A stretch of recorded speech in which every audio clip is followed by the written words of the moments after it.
The television courtroom fell into absolute silence when Karen Thompson, a 320-pound real estate investor who thought her expensive lawyer had prepared her for victory, looked directly at Judge Judy Scanlon and said the words that would destroy her entire life in the next 3 minutes. "Listen, Grandma, you're overrated and everyone knows it. I've seen your show. You're just a bitter old woman who peaked 20 years ago. Maybe you should retire and let someone who actually understands modern business take over." The silence that followed was so profound that even the camera operators seemed to freeze in place, their equipment suddenly feeling heavier in their hands as they captured what would become the most devastating courtroom takedown in television history. Judge Judy's eyes narrowed into the kind of death stare that had made seasoned attorneys reconsider their entire career choices, and what happened next would transform Karen Thompson from an arrogant bully into the most humiliated woman in America, her face plastered across 340 million screens as the ultimate example of what happens when unstoppable arrogance meets immovable judicial authority.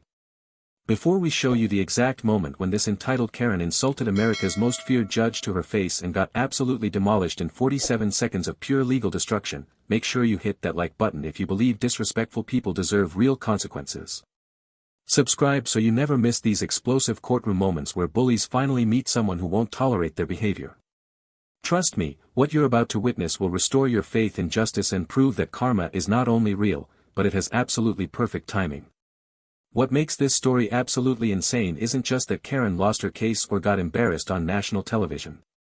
What Judge Judy did to her in those 3 minutes was so devastatingly brutal, so righteously furious, that it ended Karen's entire real estate career, triggered a federal investigation, and made her the poster child for why you should never, ever disrespect someone with 52 years of legal experience just because they happen to be older than you. Karen Thompson had walked into that courtroom with the kind of confidence that could only come from a lifetime of using her imposing physical presence to intimidate people who couldn't fight back. At 52 years old, she had perfected the art of bulldozing her way through life, using her size and her booming voice as weapons against retail workers, customer service representatives, and anyone else who dared to challenge her authority.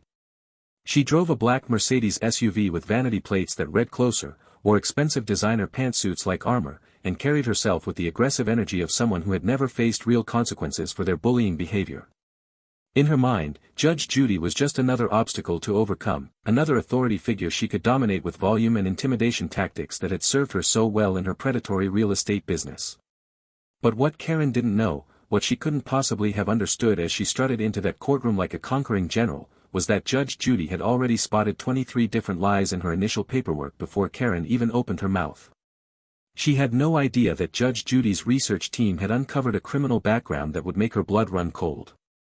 She had no idea that calling Judge Judy an overrated grandma was about to trigger the most thorough public destruction of her character, her business, and her reputation that daytime television had ever witnessed.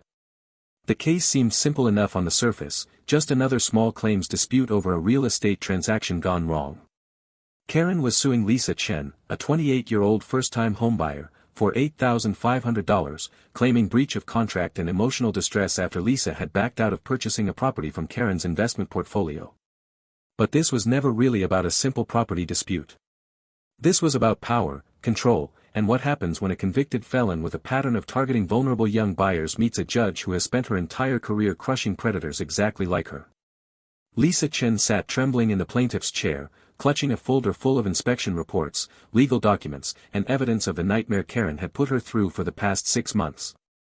She was a young graphic designer who had saved every penny for 5 years to afford a down payment on her first home, only to discover that the property Karen was selling her had undisclosed foundation cracks, dangerous mold growth, and electrical violations that could have burned the house down within months. When Lisa tried to back out legally after the inspection revealed these horrors, Karen had unleashed a campaign of harassment and intimidation that had cost Lisa $3,000 in legal fees just to defend herself against baseless threats. Karen had shown up at Lisa's workplace, sent threatening text messages at all hours, and promised to destroy her credit and her future if she didn't go through with the purchase of a house that was literally crumbling from the inside. The $8,500 Karen was demanding would completely wipe out Lisa's down payment savings, effectively destroying her dream of homeownership and proving to Karen once again that bullies always win when they're big enough and loud enough to scare their victims into submission. What neither woman knew was that this case would become a cultural phenomenon, a moment so perfectly captured that it would be studied in law schools, shared across every social media platform, and referenced for years as the definitive example of justice delivered with surgical precision. Karen Thompson's reputation in the real estate community was one of barely concealed predatory behavior wrapped in expensive suits and aggressive handshakes. For the past 8 years, since her release from federal prison in 2017, she had rebuilt her life and her business in a new state where nobody knew about her criminal conviction for real estate fraud. She had changed her business name from Hutchins Properties to Thompson Realty Group, carefully scrubbed her online presence of any connection to her past, and positioned herself as a successful investor who specialized in helping first-time buyers achieve their dreams of homeownership. But the truth was far darker and more calculated than her polished marketing materials would ever suggest. Karen had a type when it came to her victims, and she pursued them with the focus of a predator who had studied their weaknesses and knew exactly how to exploit their vulnerabilities.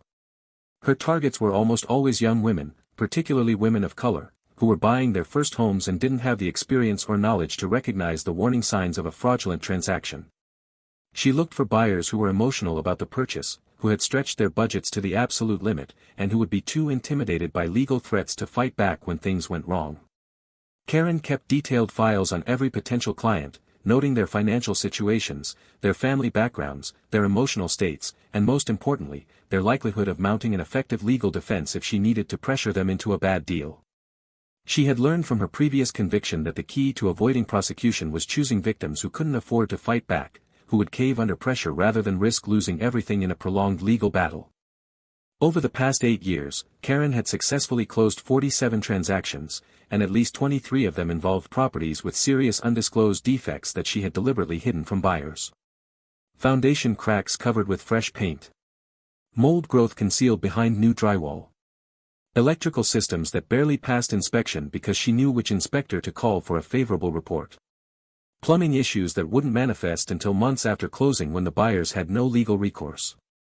She had perfected the art of the hard close, using her imposing physical presence to dominate meetings, her booming voice to shut down questions, and her aggressive body language to make buyers feel small and uncertain about their own judgment. When buyers tried to back out after discovering problems, Karen would unleash her full arsenal of intimidation tactics, including threatening phone calls, visits to their workplaces, and letters from her attorney filled with legal language designed to terrify people who had never been involved in litigation. The state real estate board had received 8 formal complaints about Karen's business practices over the years, but her expensive attorneys had managed to get each one dismissed or settled quietly before any formal sanctions could be imposed. She knew how to work the system, how to drag out investigations until complainants gave up, how to make just enough concessions to avoid serious consequences while never admitting any actual wrongdoing.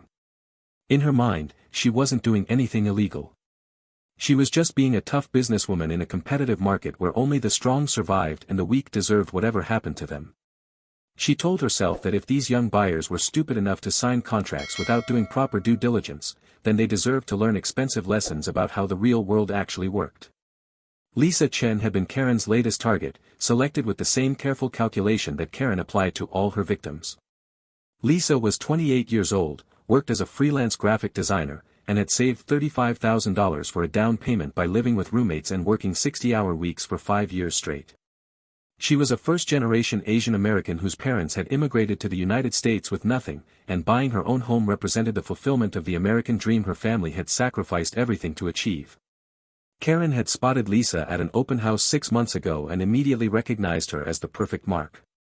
She was young, inexperienced, emotional about the prospect of homeownership, and clearly operating at the absolute edge of her budget. Karen had turned on the charm initially, positioning herself as a mentor figure who understood the challenges of breaking into the real estate market and wanted to help Lisa achieve her dreams. The property Karen showed Lisa was a modest 3-bedroom house in a quiet suburban neighborhood, listed at $285,000 and seemingly perfect for a first-time buyer.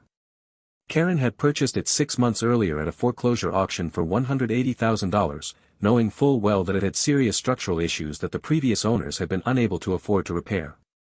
She had spent $15,000 on cosmetic updates including fresh paint, new carpet, and updated light fixtures, carefully covering the foundation cracks and water damage that would have sent any reasonable buyer running for the hills. She pressured Lisa to make an offer quickly, claiming there were multiple interested parties and that Lisa would lose her dream home if she didn't act immediately. Lisa, terrified of missing her chance and trusting Karen's apparent expertise, had signed the purchase agreement and paid her $3,000 earnest money deposit within 48 hours. Everything had seemed perfect until Lisa scheduled her pre-closing inspection 3 weeks before the scheduled closing date. She had hired a thorough home inspector recommended by a friend, and what he discovered made her stomach drop with the sickening realization that she had almost purchased a disaster. The foundation had multiple stress cracks running along the eastern wall of the basement, some of them wide enough to fit a credit card through, indicating serious structural settlement that would cost at least $45,000 to repair properly. Behind the fresh drywall in the basement, the inspector found extensive black mold growth that had been simply covered over rather than remediated, a health hazard that could cost another $20,000 to address correctly. The electrical panel was outdated and overloaded, with several circuits showing signs of heat damage that represented a genuine fire hazard. The plumbing had been patched with temporary fixes that were already beginning to fail, and the roof, while appearing fine from the ground, had significant damage to the underlayment that would require complete replacement within 2 years at a cost of $18,000. Lisa had felt physically ill reading through the 47-page inspection report that detailed defect after defect that Karen had never disclosed despite being legally required to reveal all known material defects. The total cost of repairs would exceed $95,000, effectively making the house worth less than half of what Karen was asking her to pay for it. Lisa had called Karen immediately, expecting understanding and perhaps a renegotiation of the price to account for the necessary repairs. Instead, she encountered a completely different Karen than the friendly mentor figure who had guided her through the initial process. Karen's voice had been cold and hard over the phone, telling Lisa that the inspection report was exaggerated nonsense from an inspector who didn't know what he was talking about, and that Lisa was contractually obligated to complete the purchase regardless of what some paranoid inspector claimed to have found.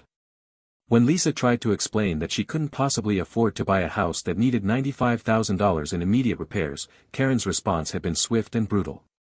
She reminded Lisa that the earnest money deposit was non-refundable, that backing out of the contract would result in a lawsuit for damages, and that Karen had already turned down other offers based on Lisa's commitment to purchase. The legal threat started almost immediately, with Karen's attorney sending a letter demanding that Lisa either complete the purchase or face a lawsuit for breach of contract, specific performance, and damages totaling $35,000. The letter was designed to be as intimidating as possible, filled with legal terminology about fiduciary responsibilities, contractual obligations, and the serious consequences of backing out of a binding real estate agreement.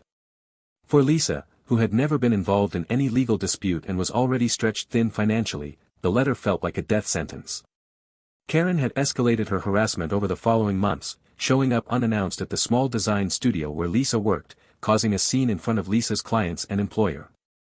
She sent text messages at 11 p.m. and 6 a.m., alternating between threats about destroying Lisa's credit score and patronizing messages about how Lisa just needed to trust her and stop listening to fear-mongering inspectors.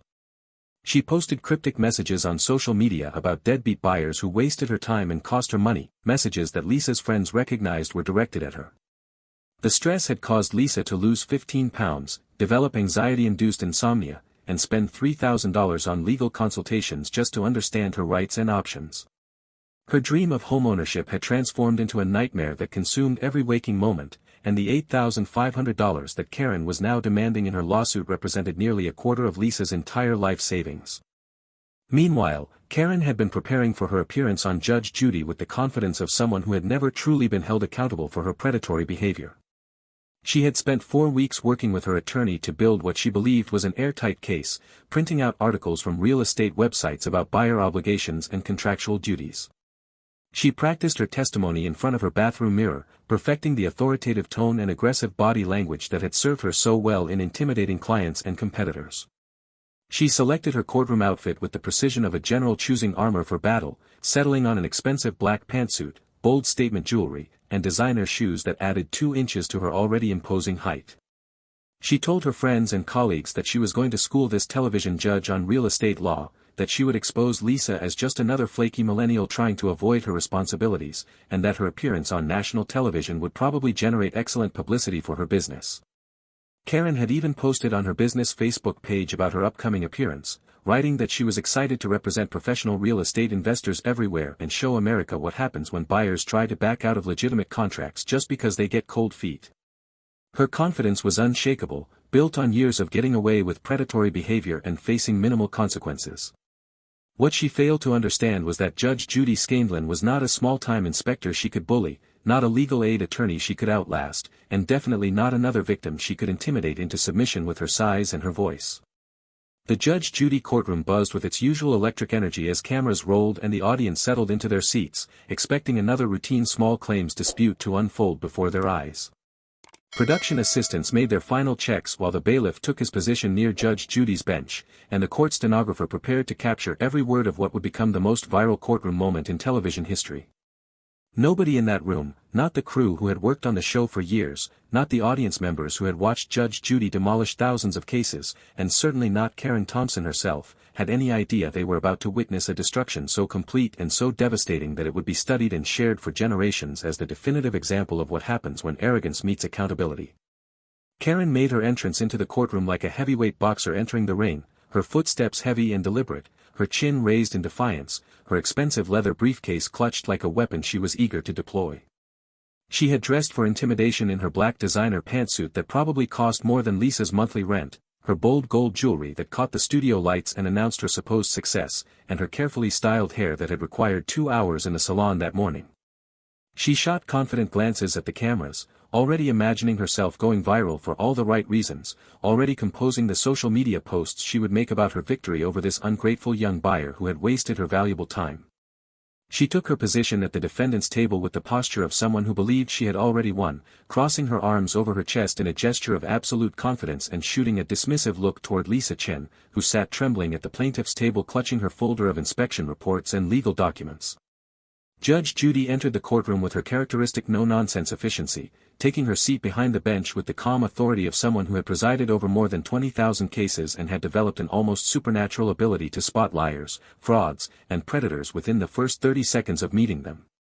She looked down at her notes, then up at Karen with an expression that regular viewers would have recognized as the look that meant someone was already in serious trouble, even if they didn't know it yet. Judge Judy opened the case with her signature directness, her voice cutting through the courtroom air like a scalpel designed to dissect truth from lies. Miss Chen, you're suing Mrs. Thompson for $8,500, claiming harassment and demanding the return of your earnest money deposit after discovering serious defects in a property she was selling you. Tell me what happened. Lisa's testimony was emotional but clear, describing her excitement about buying her first home, the discovery of extensive undisclosed defects during the inspection, and Karen's subsequent campaign of harassment and intimidation when she tried to back out legally. She spoke about the threatening phone calls, the visits to her workplace, the $3,000 she had spent on legal fees just to defend herself, and the stress that had stolen her sleep and her peace of mind for 6 months. Judge Judy listened with focused attention, occasionally asking pointed questions about specific dates, specific conversations, and specific threats that Karen had made. Then she turned her attention to Karen, and the temperature in the courtroom seemed to drop several degrees as Judge Judy's piercing gaze fixed on the defendant. Mrs. Thompson, did you disclose the foundation issues, the mold, and the electrical problems to Miss Chen before she signed the purchase agreement? The question was simple and direct, the kind that demanded a yes or no answer. But Karen, blinded by years of getting away with predatory behavior, couldn't resist the urge to lecture and explain and justify. Your Honor, she began, her voice already taking on that condescending tone that had made countless people want to throw things at their television screens. The real estate business is complex, and buyers have a responsibility to do their own due diligence. I'm not required to hold everyone's hand through the process. If Miss Chen hired an inspector who found issues, that's what inspections are for. She knew the rules when she signed the contract. Judge Judy's eyebrow raised slightly, the first warning sign that experienced viewers knew meant trouble was brewing like a thunderstorm on the horizon. Mrs. Thompson, she interrupted, her tone still professional but with an edge sharp enough to cut through steel. I didn't ask about the complexity of real estate or Miss Chen's responsibilities. I asked a very simple question. Did you disclose the defects or didn't you? Karen's face flushed with irritation at being interrupted, at being challenged by someone she clearly viewed as just another obstacle to overcome. She let out an exaggerated sigh, the kind reserved for dealing with incompetent service workers who couldn't understand simple instructions, and said with barely concealed contempt, well, if you'll let me finish explaining the context, Your Honor, you might understand how these things actually work in the real world of real estate transactions. The courtroom went dead silent.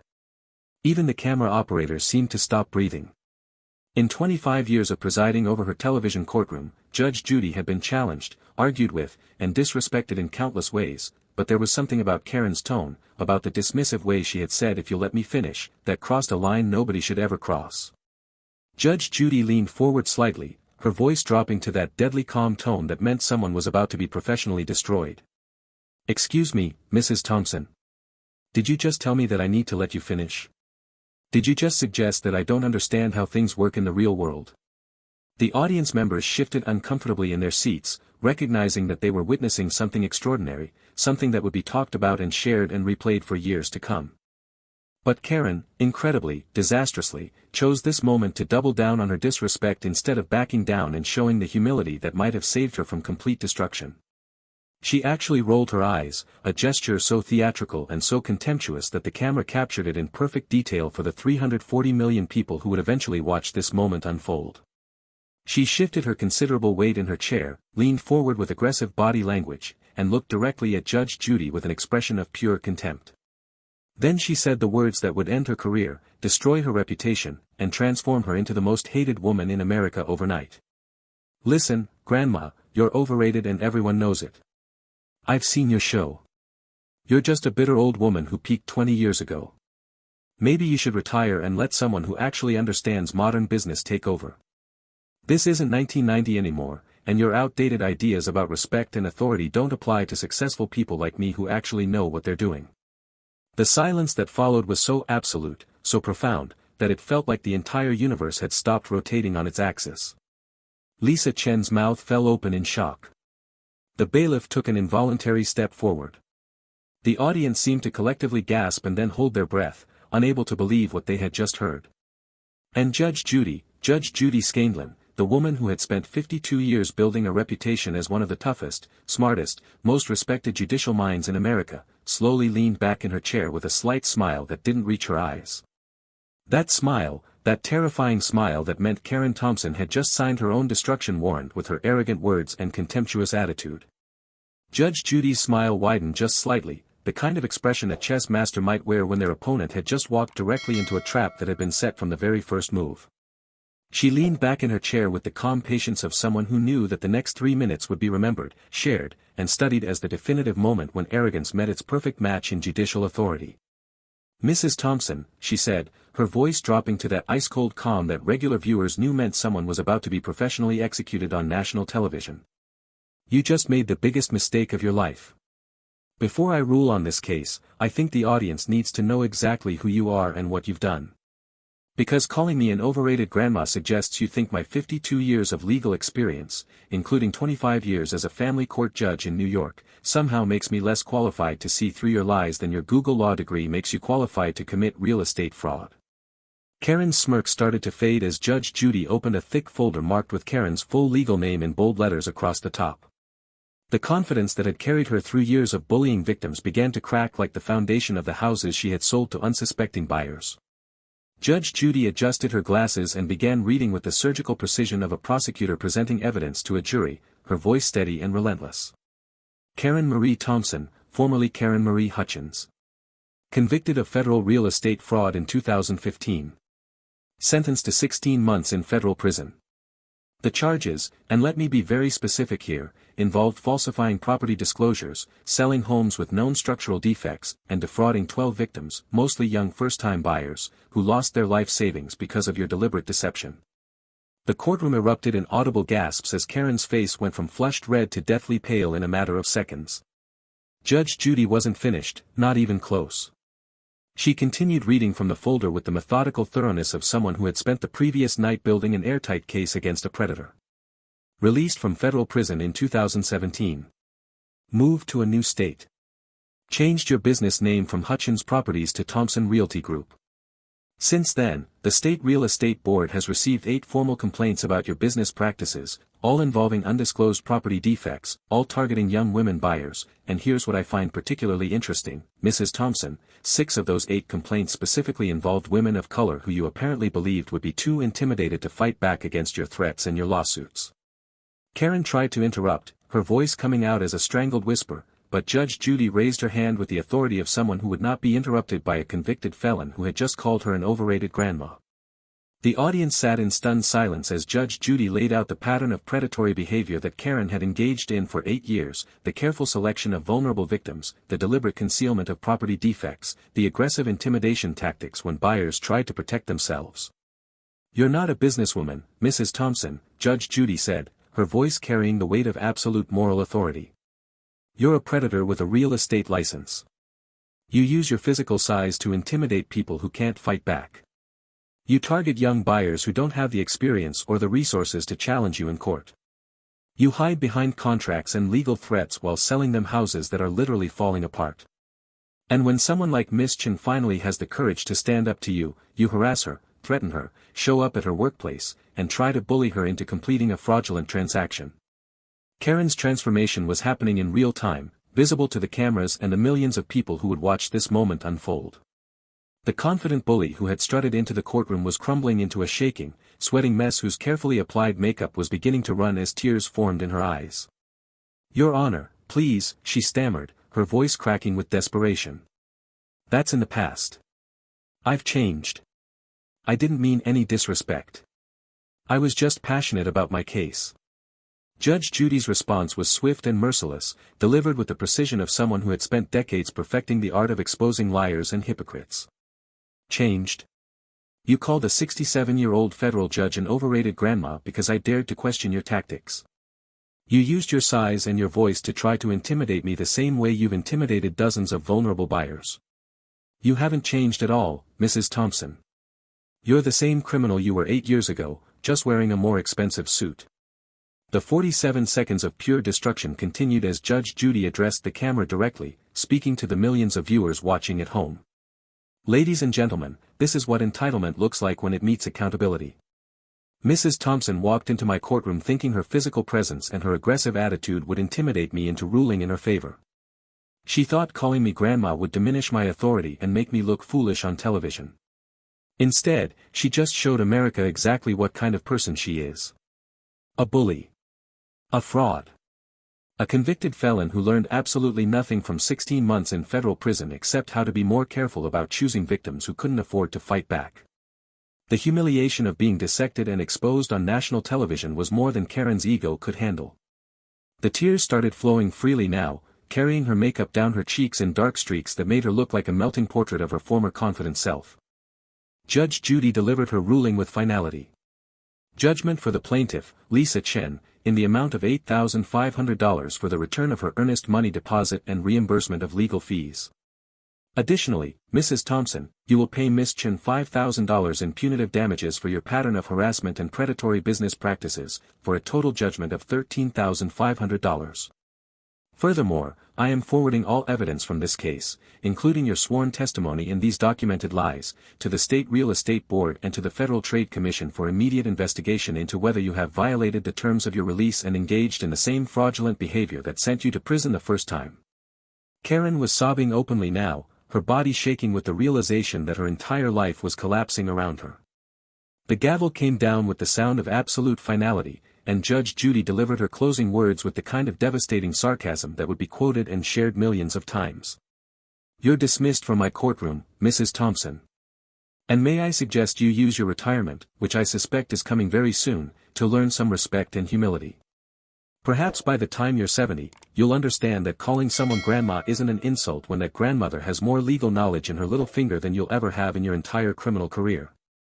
Within 2 hours of the episode airing, the clip had exploded across every social media platform imaginable.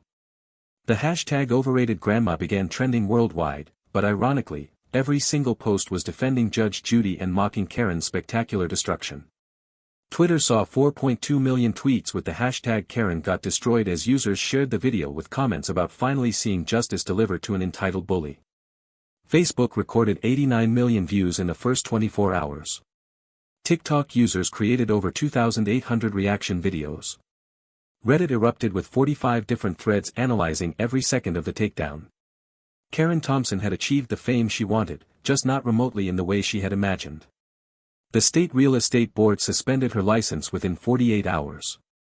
The FBI opened an investigation into her business practices that would eventually result in new federal charges. 23 former clients came forward with similar complaints, creating a legal avalanche that would bury Karen for years. Her business closed within a week, her social media accounts were deleted after being flooded with thousands of negative comments, and she was forced to file for bankruptcy within 3 months. Meanwhile, Lisa Chen received her $13,500 judgment and was finally free from the nightmare that had consumed 6 months of her life. She was featured in local news stories as the young woman who stood up to a predator, received job offers from major design firms, and eventually purchased a beautiful home from an honest seller. The case became more than just a viral moment. It became required viewing in real estate ethics courses, prompted multiple states to strengthen buyer protection laws, and spawned what became known as Karen Thompson laws that imposed stricter penalties on professionals who exploited vulnerable clients. Judge Judy's moment of standing up to a bully who had called her an overrated grandma became a permanent part of her legacy, proof that respect and integrity matter infinitely more than size, volume, or arrogance. If this story of justice delivered and respect restored moved you, hit that like button right now to show your support for judges like Judge Judy who don't tolerate disrespect. Subscribe and turn on notifications so you never miss another moment when entitled bullies face real consequences for their behavior. Comment below with your thoughts about what should happen to business people who target vulnerable clients. Share this video with someone who needs to see what happens when you disrespect authority and think you're above accountability. Remember, in Judge Judy's courtroom and in life, calling someone an overrated grandma when they have 52 years of legal experience isn't just disrespectful, it's career suicide. Thank you for watching, and never forget that respect isn't optional, and neither are the consequences of forgetting that fundamental truth.